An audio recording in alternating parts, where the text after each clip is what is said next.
Hemos vivido ya los 3 debates entre candidatos a la presidencia de la República planeados por el Instituto Nacional Electoral. Si bien debemos reconocer que es un ejercicio de avance en donde los formatos más flexibles han permitido mayor intercambio de voces entre los participantes, también hay que reconocer que justamente los participantes nos han quedado mucho a deber. Pocas las propuestas, poca la claridad respecto a cuál será su intención real como un ejercicio de gobierno cuando lleguen a hacerlo o no. Más allá de todo esto, descalificaciones, acusaciones y sobre todo poca claridad respecto, le digo, a esas propuestas. Parte de esto lo vivimos la noche de ayer en el tercer debate de candidatos a la presidencia, en donde hubo acusaciones de unos a otros. El tema de la corrupción, lo que más le duele a usted, lo que más nos duele a nosotros, esos pendientes y esos señalamientos no quedaron claros respecto a si son uso político o son realmente claridad de hacer justicia.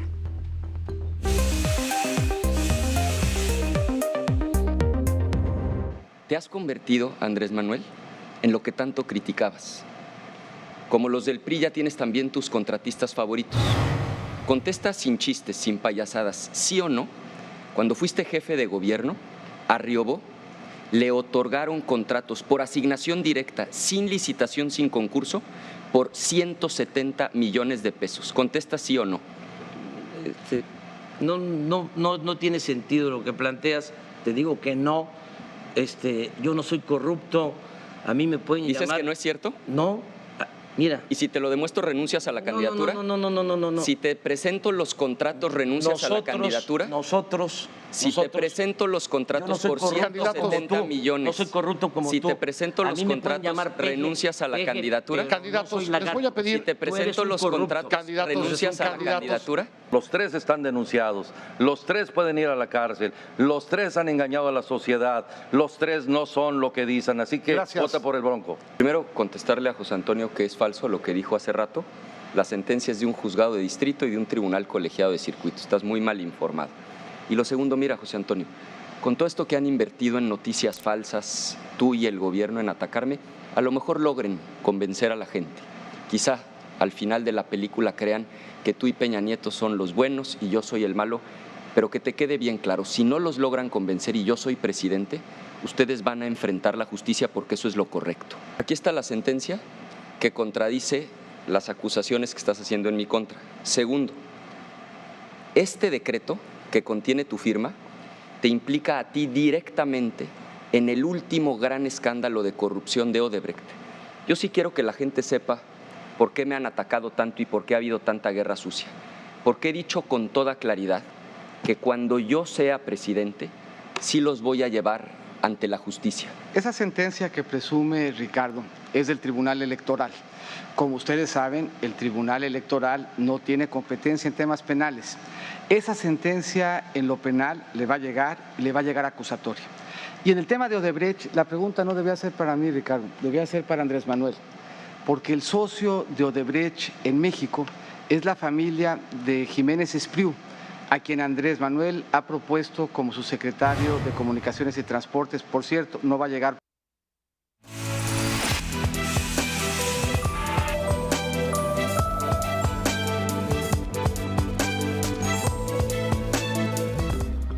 Así es, para entender más de esto que vimos el día de ayer y que ha sido la tónica de estas campañas, esas acusaciones, esas descalificaciones y sobre todo las imputaciones de unos a otros respecto a actos de corrupción, saludamos en este exégesis al investigador de Mexicanos contra la Corrupción, Ricardo Alvarado. Ricardo, bienvenido.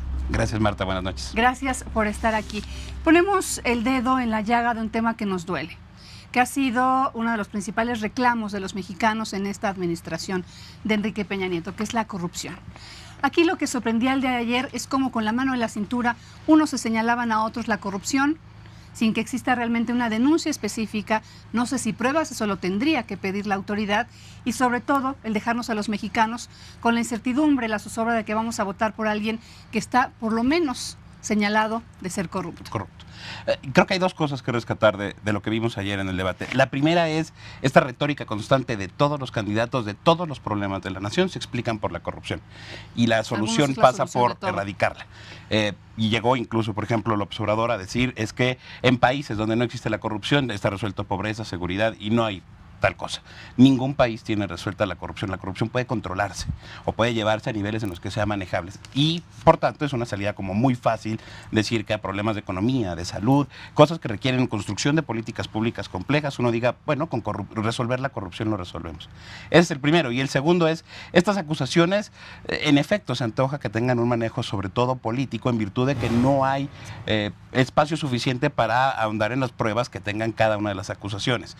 Si bien Ricardo Anaya es el único candidato acusado formalmente, las otras acusaciones no han logrado fortalecer la presentación de una denuncia como tal.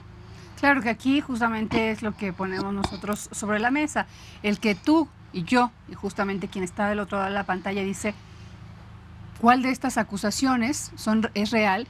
¿Cuál de estas acusaciones, más allá de un discurso político, podría presentarse como un hecho de justicia?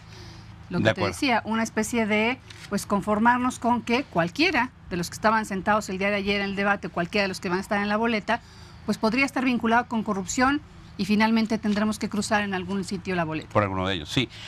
Ahí, vaya, creo que lo que hay que poner en la mesa es dos cosas. Una, bien pesar la propuesta en combate a la corrupción de cada uno de los candidatos y si eso pesa más que su carrera personal como político o como funcionario.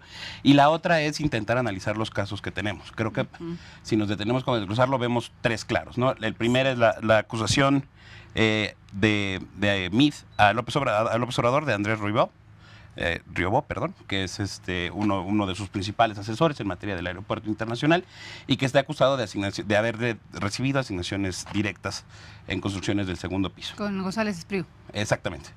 Ahí lo que encontramos, si uno revisa la cuenta de verificado 2018, que es un esfuerzo impresionante en materia de comprobar estos datos, es que en efecto tiene contratos asignados por 171 millones de pesos en la construcción del segundo piso, pero esto representa solo el 3% de la construcción total del segundo piso en el sexenio de López Obrador en la Ciudad de México.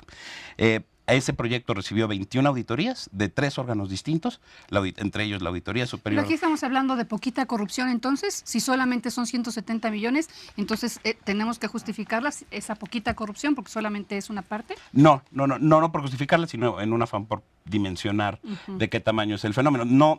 No porque poquita corrupción sea menos mala, pero sí hay un tema de ponderación. No es lo mismo poner en discusión un contrato de 170 millones de pesos a discutir la desviación de 30,000 millones de pesos. Solo es por poner un parámetro, vaya. Lo que sí es cierto es que estas asignaciones directas no tienen como tal una acusación de corrupción. Si bien una asignación directa no es deseable en virtud de que no es transparente. ¿Es legal? Es perfectamente legal. Y otra, no tiene una acusación de desvío de fondos detrás. Entonces, en esa no encontramos nada. La otra... Solo es favorecer a un contratista que a lo mejor, en algún sentido, fue la acusación del día de ayer, ¿no?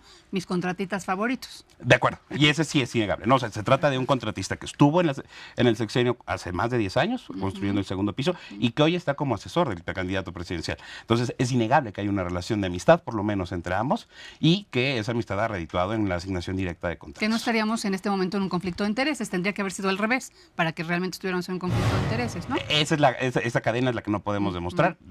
Si el señor gana contratos en el gobierno federal, si gana López Obrador, ya estaríamos ante un conflicto de intereses directo. El segundo es un caso mucho más completo, que es el de Jiménez Espriu, que López Obrador lo propone como candidato, como secretario de Comunicaciones y Transportes, y que fue director de una empresa, eso es complejo, que tiene una asociación con otra empresa filial de Odebrecht, Braskem, y la empresa IDESA, se alían para presentar un proyecto que se llama Etanol 21, el cual consiste, es un contrato que tienen con Pemex de recibir etanol a precios por debajo de mercado, lo cual está costando a Pemex a razón de 1,900 millones de pesos al año. Estos contratos, digamos, son muy ventajosos para estas empresas, desventajosos para Pemex, nos explica por qué están firmados y además está el sello de Odebrecht detrás. Y lo que es paradójico es que conecta a los otros dos, a los candidatos que se están acusando.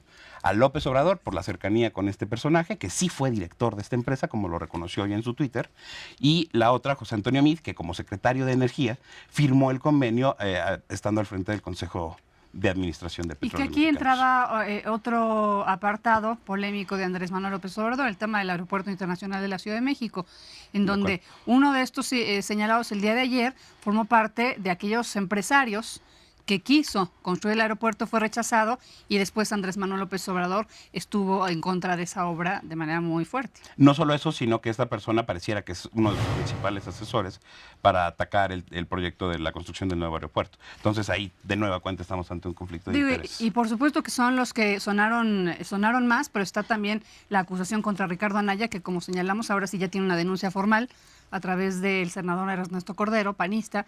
Están pues todos los señalamientos que tiene José Antonio Meade respecto a su cercanía con el gobierno federal, etcétera, ¿no? Que es exactamente lo que nos coloca en esta incertidumbre. ¿Qué organismo, Ricardo Alvarado, investigador de Mexicanos contra la Corrupción, tendría que, y si no es así, me lo tendrás que precisar, por favor, que llamar a estos candidatos para que esas acusaciones que se hacen en el marco de un concepto o de un contexto político se hagan denuncia, para que haya una investigación y no nada más sean ruido político? El ideal es la Fiscalía, la Procuraduría General de la República. Y ahí, permíteme anotar algo, porque lo que pasa con Ricardo Anaya, independientemente de que sea verdad o no, que haya lavado dinero con el comprador de su nave industrial, es idéntica a la historia a lo que pasó con la candidata del mismo partido el año pasado en el Estado de México. De nueva cuenta, hace un año, Josefina Vázquez Mota, candidata del PAN a la gobernatura de la ciudad del Estado de México, fue investigada por la PGR por acusaciones de lavado de dinero en Cemex y fue deslindada a pocos días de que acabara la elección. Y aquí parecía que empieza a pasar lo mismo. Entonces, el tema es si la Procuraduría es el órgano responsable, pero la Procuraduría como órgano no nos alcanza para investigar con independencia esto. Por eso es que necesitamos una Fiscalía que sea verdaderamente autónoma, independiente y desligada de los calores propios de una disputa política. Claro, y aquí también en manos de quién tendría que estar. Aquí tratamos de que todos los que de alguna forma estamos involucrados en el contexto nacional sepamos cuál es nuestro papel. Aquí de quién sería digamos, la obligación de, cuando se acabe el proceso electoral, pues no se guarden en el cajón esas acusaciones o esos señalamientos. ¿De quién sería la exigencia de, oigan, ustedes dijeron tal, ya perdieron o ya ganaron, pero aquí está mi preocupación de que esto pudiera ser cierto? Creo que sí es una responsabilidad de todos los ciudadanos seguir presionando por dar seguimiento a esas acusaciones y ver en qué acaban. Y sobre todo, una vez que estén resueltas, que se haga responsable a quien se haga responsable. Desde la persona acusada, si es encontrada culpable, o del acusador, si esta persona es encontrada inocente, ir al acusador a exigir cuentas de por qué hizo la acusación en su momento, que ahora se antoja más política. Muy bien, pues esperemos que una vez que termine el proceso electoral, esto, te repito, no se guarde en un cajón. Muchísimas gracias. A ti, muchas gracias. Buenas noches. En este exégesis. Es Ricardo Alvarado, investigador de Mexicanos contra la Corrupción.